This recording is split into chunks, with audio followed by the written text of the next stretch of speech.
Hey everyone, welcome back to another video on Life Being Willow. If you're new here, then welcome, and if you're returning, thank you so much for coming back. So, today we're going to do a cook with me session, okay? We're going to do the Slimming Oats mac and cheese, okay? This is something I've made, ever since I did Slimming World, many moons ago. And it is a real favourite in our house. I do add bacon to it, which obviously does push the points up. Now, here's the catch.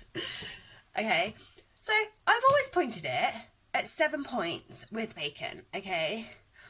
So I did you guys a tutorial, which is coming, and I thought, okay, just to make sure, what I'll do is in the description, I decided that I was gonna take the ingredients and put point values next to the ingredients in the description box, okay? So, as I'm working out the point values, I did actually realise that it's not 7 points portion at all. I lied.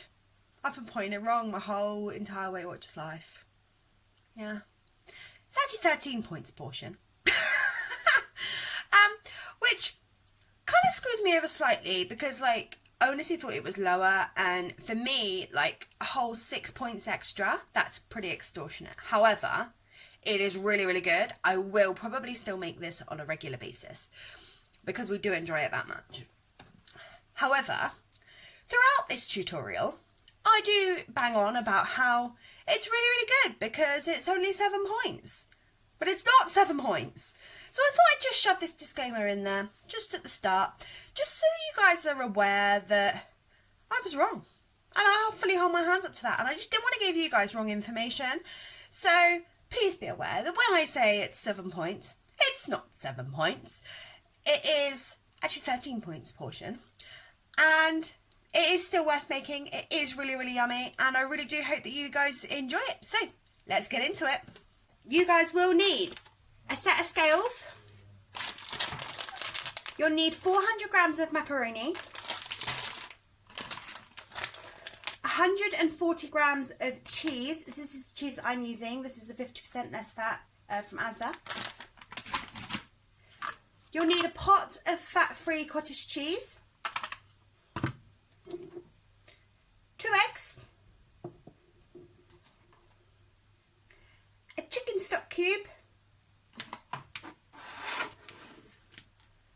Your bacon. And obviously salt and pepper to taste, but obviously that's up to you. I don't add it in as I go. I just add it at the end, and then if people want it, they can have it. If not, then they don't, basically. So I suppose let's just get into it, shall we? Okay guys, so putting the rest of your ingredients aside for a moment, we are just going to put the macaroni in. We do want 400 grams of macaroni. 401. It'll do. So once that's in your pan, you're going to add your chicken stock cube into the water with your pasta, like so. And then you can pour on some boiling water from your kettle to submerge your pasta. Give the thing a prod, give them a stir. Make sure that your stock cube is all dissolved. I do then just add a bit of fry light into the mix. I do make my own fry light. I will pop a tutorial as to how I do that into the description box. Just likes it when I add a tiny bit of salt to the mix as well. Claims it makes it taste better, but I can't really make that difference, to be fair. There we go. And then you're going to put that on to boil for as long as it needs, according to the packet. In our case, it is 12 minutes. We are then going to do our cheese. As I say, we need 140 grams worth of the cheese. There we go. You can put your cheese to the side for a moment. Now I'm going to cook my bacon. So I am going to use 12 rashers of the bacon. And I'm going to pop this onto the George Foreman. So you can use whichever, however bacon you'd like to use. I'm using bacon medallions. You can cook your bacon however you want to cook it. I am cooking it on my George Foreman because I just find that easier, and then I chop it once it's cooked. you want to take your cottage cheese and a fork, just smudge it all into the thing, and then you're just going to break it up with your back of your fork like so, just to get out all of the major lumps. Basically, you don't want it too lumpy, so obviously the longer you take on this section the better. Okay, once you're happy that it's not too lumpy anymore, you can add your eggs. So I do just crack them into the bowl like so, break the yolks and then mix them into it like so. So if you want to, this is the point that you would add your salt and pepper. I suppose you can put vegetables in it as well, so like your onions and mushrooms and things like that, but Reese and Josh prefer it without, so I'm making it without today. And then you're going to take your cheese that you've weighed out, and you're going to put some of it into your your cottage cheese mix, leaving yourself enough to dust the top as well. I reckon that's enough to dust the top. And then stir your cheese in. There we go. So this does serve 4. With the bacon, it's 7 points a portion. I don't always put the bacon in. I am showing you with the bacon today because that's how we're having it. Once your bacon has cooked, you can chop it up and pop it into your mix. I just pop it into pieces like this. So I usually do, obviously I've done 12 today, usually I do 3 pieces per person that's eating it. So obviously if you half the mixture, because it's only serving 2, you would only use the 6 rashers rather than 12. Now I like my bacon frazzled. However, for this dish you don't want it frazzled because it is going to go into the oven. And then you can just mix that in. Okay guys, then what you want to do is you want to drain off your pasta. Okay. Turn off the heat. Put it back into the pan because you still want the residual heat, okay? And you're then going to put your cottage cheese mix into your pasta, like this. Making sure you're getting it all in. You don't want to leave any cheese behind considering you've pointed it. You're going to pop it back on the heat and then you're just going to stir. And what you'll find is, I don't know if you can really see, it will start to go really gooey cheesy.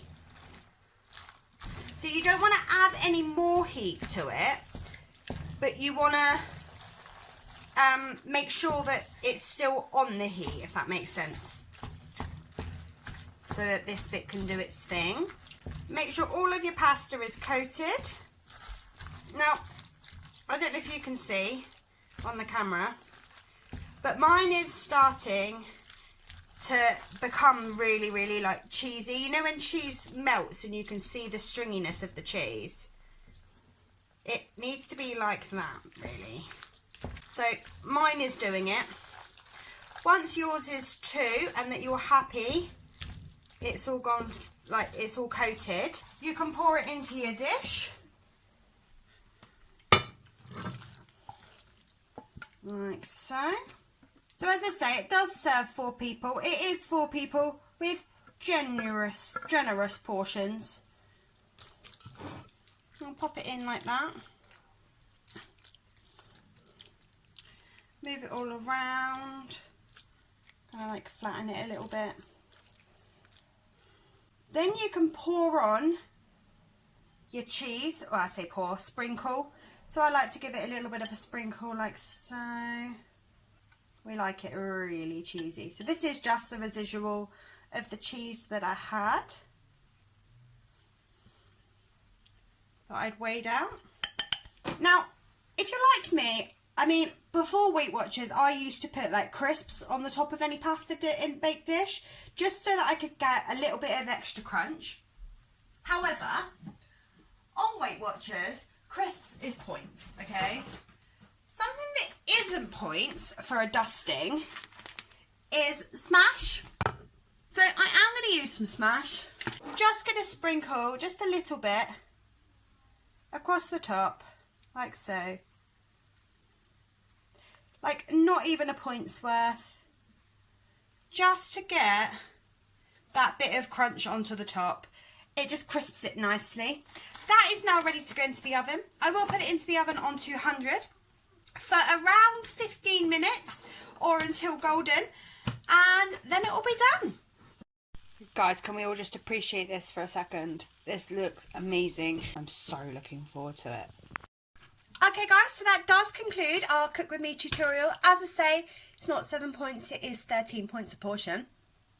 On the Weight Watchers Blue Pan, it does serve 4 people, or 3 if you've got 2 hungry gannet individuals that live in your household.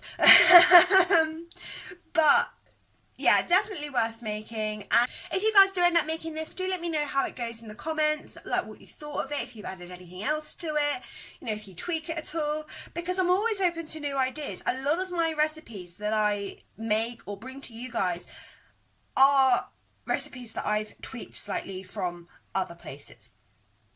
I will add the original Slimming Eats link into the description box for you as well, just so that you can see that, because I think that will possibly help you like work out how to make it without the bacon and things like that.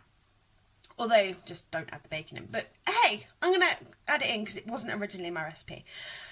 And yeah, that is pretty much that. If you guys have enjoyed this video, please do give it a big thumbs up and subscribe to my channel. I really do try to post videos as frequently as possible. We are currently caught up. However, there are times when I don't catch up, I'm not on the ball, and I just post my videos as and when, basically. So it really is best just to click that bell when you subscribe, just to make sure that you are being notified as when I am posting my videos. That way you just guys won't miss anything. It is free to subscribe. You can always change your mind at a later if you decide to do so. So why not?